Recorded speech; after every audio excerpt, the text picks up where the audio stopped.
Arestado sa magkahiwalay na operasyon ang dalawang lalaki sa Caloocan dahil sa panggagahasa umano sa dalawang menor de edad. Itinanggi ng mga akusado ang mga paratang. May unang balita si EJ Gomez. Sa eskinitang ito sa Barangay Bagong Silang sa Caloocan, na corner ng mga pulis noong April 1 ang isang lalaking akusado sa panggagahasa ng isang menor de edad.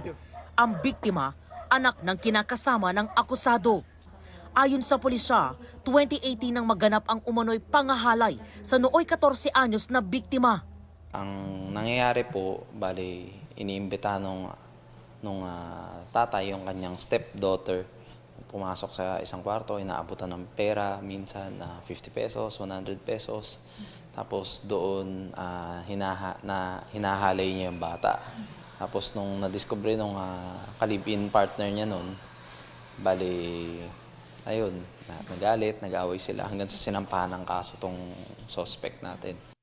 Nagtago na raw ang akusado ng ilabas ng korte ang arrest warrant noong 2023. Ayon sa 37 anyos na akusado, gawa-gawa lang ang paratang sa kanya. Hindi ko po ginawa. Wala pong katotohanan.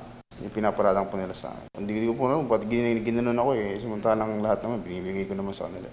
Sa records ng pulisya, nakulong na rin ang akusado dahil sa pangmamolestya sa parehong biktima. Maharap siya sa bagong kaso ng 2 counts of qualified rape at attempted qualified rape. Sa Barangay Bagong Silang pa rin, naaresto ng mga operatiba ng Northern Police District noong April 2 ang 27 anyos na akusado sa pangahalay sa isa ring menor de edad na biktima. Magpinsan ang akusado at biktima ayon sa pulisya. Allegedly, yung victim natin, minsan pinapasok daw sa CR ng suspect natin, sabi niya, tapos hinihipuan daw siya.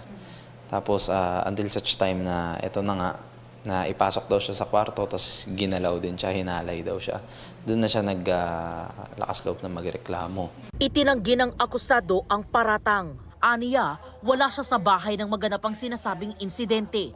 Sabi pa niya, pinagbuntunan lang siya ng kanyang pinsan na posibleng nagalit sa kanyang pangaasar.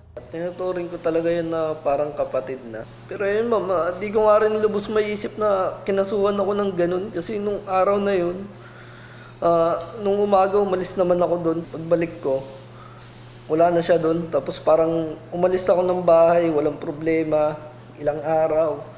Nasa trabaho na ako nung nalaman ko na nagre-reklamo pala sa akin. Di man lang ako kinausap. Sasampahan siya ng kasong rape by sexual assault. Ito ang unang balita. EJ Gomez para sa GMA Integrated News.